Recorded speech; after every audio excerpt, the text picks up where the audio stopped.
Que dificuldade teria alguém de reconhecer e de condenar que houve um ataque terrorista perpetrado pelo Hamas contra cidadãos civis inocentes? Quem teria dificuldade de dizer isso, usar as palavras como são para expressar a realidade? Parece que há um grupo que tem sim dificuldade em expressar o que aconteceu, a começar pela imprensa brasileira. Por exemplo, o Estadão, que chamou o ataque terrorista do Hamas de uma operação militar, ou a Folha de São Paulo, que os chama de combatentes do Hamas. Ainda o G1, que usa a expressão militantes palestinos, ou o Jornal Nacional, que fala de extremistas armados, um grupo de extremistas armados. Que dificuldade tem essas pessoas em chamar o Hamas de uma organização terrorista e dar o seu nome, Hamas.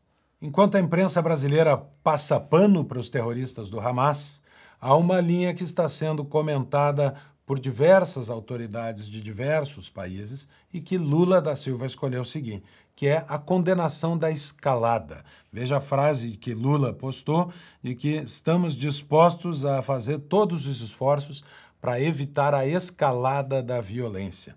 Essa foi a manifestação não só do Brasil, mas de Cuba, da China e da própria ONU. Um discurso que parece ter sido combinado numa reunião do Conselho de Segurança das Nações Unidas, chamada pelo Brasil, e uma reunião secreta, em que o povo brasileiro, apesar do seu governo sair daqui para participar da reunião, o povo brasileiro não sabe o que seus representantes disseram, o que propuseram, que acordos assinaram, qual foi a linha adotada pelo governo brasileiro e, afinal de contas, quem foi que impediu que a ONU condenasse as ações terroristas do Hamas.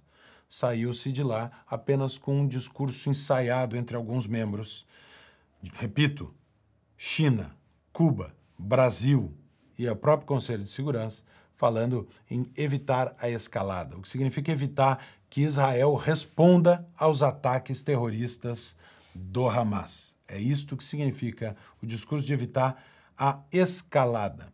Mas não é só essa a posição que líderes da esquerda levaram à rua. Também houve pessoas como Ortega, que disse ser solidário à causa palestina. Evo Morales, que condena o imperialismo do governo sionista de Israel, ou seja, o condenável aqui é Israel. Petro, presidente da Colômbia. Agora os neonazistas querem a destruição do povo, da liberdade e da cultura da Palestina e não de Israel. Ou seja, nazistas são os judeus que vão responder ao ataque palestino, escancarando uma posição, como aliás houve outros aqui no próprio Brasil. Lula já disse, né, os ataques terroristas foram sofridos por Israel. Ataques terroristas contra Israel, mas Lula se nega a dar o autor dos ataques. Não fala no nome do Hamas. Luciana Genro, do PSOL, apresenta aí a sua tese de que não se trata de outra coisa senão da resistência palestina. É o direito de resistir e de se levantar contra a opressão. E compara o que aconteceu. De novo, estupro, homicídio, tortura e sequestro. A resistência dos judeus contra o Holocausto no gueto de Varsóvia. Boulos, depois de espalharem suas fotos prestando solidariedade à Palestina, agora diz que isso se trata apenas, apesar das fotos serem verdadeiras, de ataques da direita contra ele. E equipara os dois lados. São mortos, vítimas civis, os israelenses e os palestinos. O PCO, para mostrar de verdade a que veio, faz praticamente uma ode ao Hamas. E Breno Altman, fundador da Opera Mundi, também culpando os israelenses pelo ataque que sofreram. Lamentavelmente, Celso Amorim, nosso ex-chanceler, também subscreve.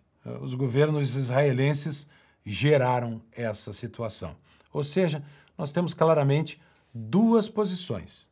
A esquerda super sincera, que culpa Israel pelo que aconteceu, e a esquerda que combinou um discurso de ir contra a escalada, evitar a reação de Israel, porque, ao fim e ao cabo, pretende perenizar a situação de ataque que Israel sofre. Aí você vê uma notícia do Hamas parabenizando Lula pela eleição no Brasil.